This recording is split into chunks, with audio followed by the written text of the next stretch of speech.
Welcome to my YouTube channel Cheyyar Vicky. நம்ம இன்றைக்கி செய்யாரில் ஆஷாட நவராத்திரியோட முதல் நாளான இன்றைக்கி பார்த்திங்கன்னா 15/7/2026 அன்றைக்கி பார்த்திங்கன்னா நம்ம செய்யாறு அண்ணா நகரில் இருக்கிற ஸ்ரீ வள்ளி தேவசேனா சமேத ஸ்ரீ கல்யாண முருகர் ஆலயத்தில் நடந்த நவராத்திரி ஆஷாட நவராத்திரிக்கு தாங்க போயிருந்தோம். இங்கே வாராகி அம்மனுக்கு இன்றைக்கி முதல் நாள் பார்த்திங்கன்னா இனிப்புகளால் பார்த்திங்கன்னா அலங்காரம் பண்ணியிருந்தாங்க. பார்க்கவே ஸ்வீட்டியாக இருந்துச்சு.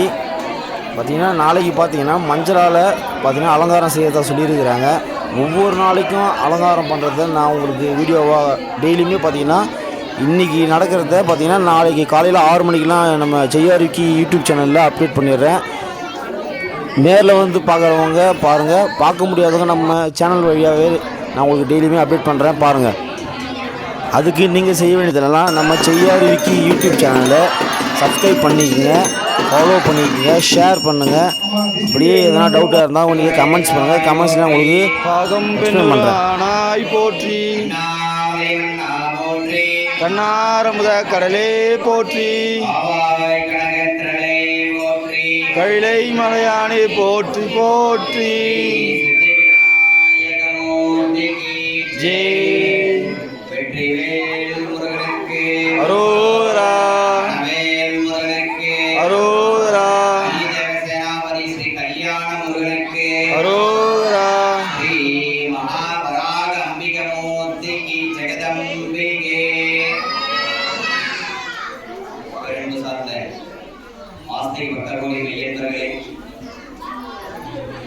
திருவண்ணாமலை மாவட்டம் செய்யாறு வைகினேர் கிராமம் அறிஞர் அண்ணா அரசு கலைக்கல்லூரி எதிரிலே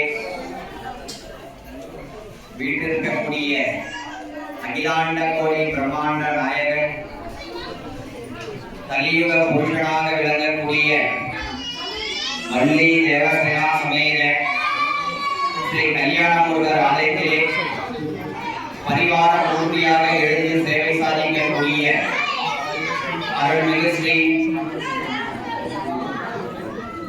8ஆம் ஆண்டு ஆஷாட நவராத்திரி விழாவானது சீரும் சிறப்பாக நடைபெற்றுக் கொண்டிருக்கிறது. நம்முடைய திருவண்ணாமலை மாவட்டத்திலே முதல் முறையாக நமது ஆலயத்தில் தான் வாராகியானது பிரதிஷ்டை செய்யப்பட்டது.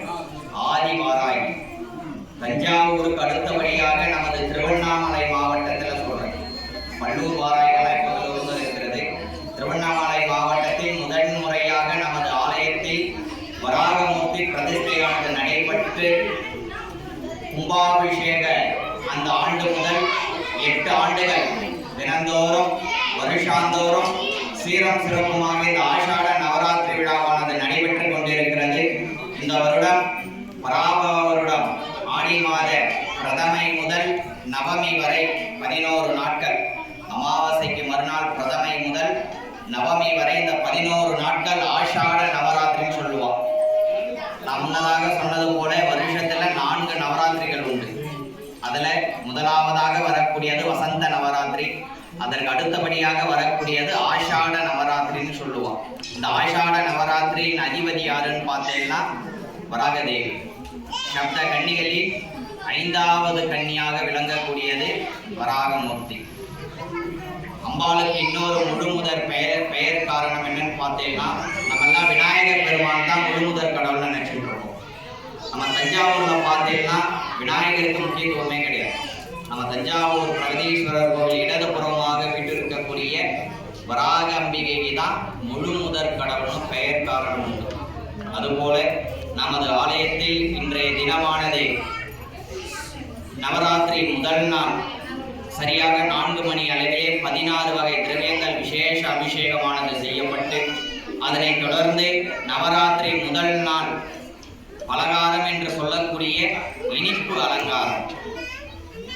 நம்மெல்லாம் எந்த ஒரு காரியம் தொடங்குறதுக்கு முன்னாடி என்ன பண்றோம்? ஸ்வீட் கொடுக்குறோமா இல்லையா? இப்பெல்லாம் கேக் வெட்டுறோம். முதல்ல என்ன பண்ணுவோம்னா, நம்ம ஆத்துல பாட்டி வாயில என்ன கொடுப்பா? சக்கரை கொடுப்பா. அந்த இனிப்பு எந்த ஒரு காரியம் துவங்குவதற்கு முன்பாகவும் இனிப்போட அந்த காரியம் துவங்கணுன்றதுவதற்காக இந்த நவராத்திரியின் முதல் அலங்காரமாக பட்சணம் என்று சொல்லக்கூடிய இனிப்பு வகை அலங்காரம். இந்த சுவாமிக்கு மட்டும்தான் இந்த அலங்காரம். மற்ற சுவாமிகள்லாம் இந்த அலங்காரம் பண்ண மாட்டாங்க. சந்தன காப்பு பண்ணலாம், விபூதி காப்பு பண்ணலாம், குங்கும காப்பு பண்ணலாம். ஆனால் இனிப்பு அலங்காரம் வேறு எந்த சுவாமிக்காவது பண்ணி பார்த்துருக்குமா?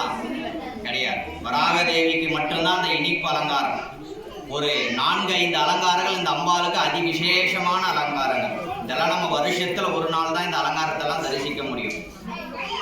இன்னைக்கு தரிசனம் பண்ணிட்டோம்னா இதோட எப்போ பார்க்க முடியும்? அடுத்த வருஷம் தான்.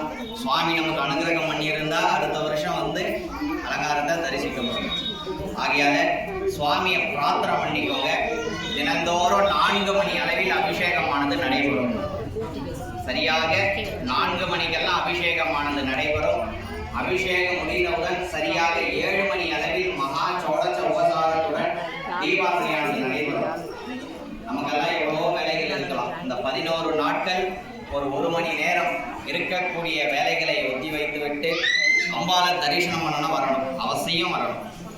ஏன்னா நம்ம என்ன வேண்டுறோமோ வேண்டக்கூடிய வரங்களை உடனடியாக தரக்கூடியது தான் இந்த நவராத்திரின்னு சொல்லுவோம். நம்மளுக்கெல்லாம் தெரிஞ்சது கொலு நவராத்திரி மட்டும்தான் தெரியும். அது நம்ம ஆற்றுல அம்பாளை சுவாமியை நம்ம ஆற்றுக்கு கூட்டிகிட்டு வந்து நம்ம ஆற்றுல ஆவாகனமானது நடைபெற்று 9 நாட்கள் நவராத்திரி. அது அம்பாளை நம்ம இருக்கக்கூடிய இடத்தில் கொலுவீற்றிருக்க செய்து 11 நாட்கள் செய்யக்கூடியது ஆஷாட நவராத்திரி. அது மாற்றமல்லாமல் 7வது நாள் நவதானிய அலங்காரம் அது விசேஷம். நம்மளுடைய ஆலயத்தில் 7வது நாள் நடைபெறக்கூடிய அந்த நவதானிய அலங்காரம் பச்சை பயிர் எல்லாருக்கும் தெரிஞ்சிருக்கும், வந்தவாளுக்கு எல்லாருக்கும் தெரிஞ்சிருக்கும். நம்ம அம்பாள் மடியிலே அந்த பச்சை பயிர் முளைக்கட்டிய பச்சை பயிரானது சாத்தப்பட்டு மறுநாள் 8ஆம் நாள் அந்த பச்சை பயிரானது விநியோகமானது நடைபெறும். சந்தான பாக்கியம் புத்திரா பாக்கியம் இல்லாத தம்பதிகள் வந்திருந்து அந்த பச்சை பயிரை சாப்பிட்டேன்னா நிச்சயமாக சந்தான பேரு கிடைக்கும். இது கண் கூட இங்கே இருக்கக்கூடியவா சாப்பிட்டு சுவாமி எனக்கு குழந்தை பிறந்திருக்குன்னு வந்து எத்தனையோ பேர் சொல்லியிருக்காங்க. ஆகையால் உங்களுக்கு தெரிஞ்சவா யாராவது ரொம்ப நாள் சந்தான பாக்கியம் இல்லாமல் இருக்கிறவங்களுக்கு நீங்கள் இந்த தகவலை தெரிவித்து அவளை நிச்சயம் 7வது நாள் கலந்து கொண்டு அந்த 7வது நாள் அம்பாளை அலங்காரத்திலே தரிசனம் செய்து மறுநாள் அந்த பச்சை பயிர் கொடுப்பாங்க. அதை வாங்கி நீங்களும் வாங்கிட்டு போய் கொடுக்கலாம். அவள் வந்து இந்த ஆலயத்தில் சாப்பிட்டா ரொம்ப விசேஷம்.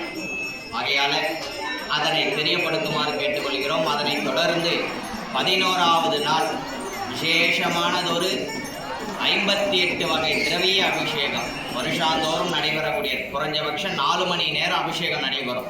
9 மணிக்கு ஆரம்பிக்கப்பட்ட அபிஷேகம் 12 மணி வரைக்கும் அந்த அபிஷேகமானது நடைபெறும். 1, 2 அல்ல, 58 திரவியங்கள். 58 திரவியங்களை கொண்டு அதிவிசேஷமான அபிஷேகம் 11வது நாள் நடைபெறும். அதனைத் தொடர்ந்து மாலை 6 மணி அளவிலே புஷ்பயாகம், புஷ்ப அலங்காரத்தை முன்னிட்டு பல வர்ண மலர்களை கொண்டு புஷ்பயாகமானது சிறப்பாக நடைபெற உள்ளது. அனைவரும் இந்த 11 நாட்கள் தவறாமல் இந்த நவராத்திரியில் கலந்து கொண்டு ஒவ்வொரு நாளும் ஒவ்வொரு விதமான அலங்காரங்கள். இந்த அலங்காரம்லாம் பார்க்கிட்டு நமக்கு 2 கண் போதாது. ஒரு நிமிஷம் நம்ம கண்ணை மூடிட்டு கண்ணை திறந்து பார்த்தா அம்பாள் நம்ம கிட்ட பேசுவா. நேத்திர தரிசனம் சகல பாப விமோசனம்னு சொல்லுவாள். நம்மளாம் எங்கே பேசுறதுக்கு தான் கோவிலுக்கு வரோம். ஒரு நிமிஷம் கண்ணை மூடிட்டு பார்க்கணும் சுவாமி. அதே போல் தீபாராதனை முடிஞ்சவொடனே எல்லாருக்கும் பிரசாதம் உண்டு, எல்லாருக்கும் குங்கும பிரசாதமும் கொடுப்பாங்க. ஒரு 2 நிமிஷம் முன்ன பின்ன ஆகும். அவசரப்பட்டு யாரும் தள்ளிண்டு முட்டி மோதிட்டு வர வேண்டாம். ஒரு நிமிஷம் பொறுமையாக வந்தீங்கன்னா சுவாமியும் பார்க்கலாம். வரக்கூடிய பக்தர்கள் அனைவருக்கும் ஆலய நிர்வாகத்தின் சார்பாக அன்னதானமானது ஏற்பாடு செய்யப்பட்டுள்ளது.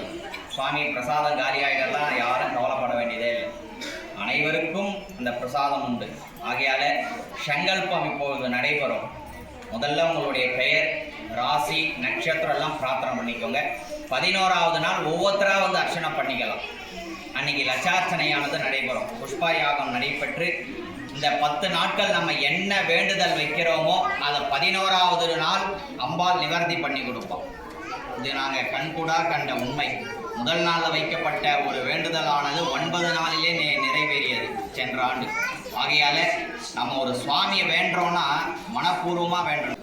ஆடி பரணி நட்சத்திரத்தை முன்னிட்டு நமது ஆலயத்தில் வருஷாந்தோறும் எடுக்கக்கூடிய பால்குட உற்சவம்.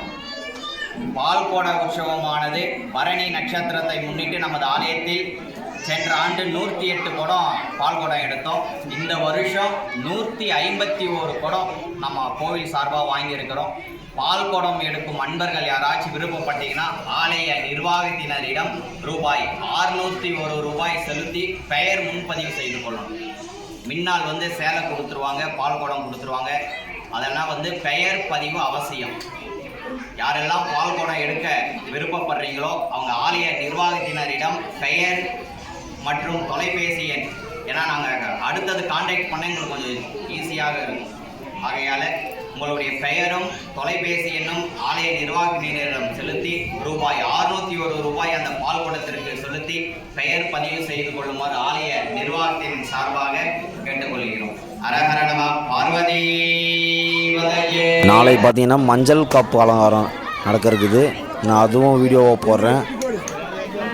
இது வரைக்கும் நம்ம செய்யாறு விக்கி யூடியூப் சேனலை சப்ஸ்கிரைப் பண்ணாதவங்க சப்ஸ்கிரைப் பண்ணிக்கோங்க, ஷேர் பண்ணுங்கள், கமெண்ட்ஸ் பண்ணுங்கள். தேங்க்ஸ் ஃபார் வாட்சிங்.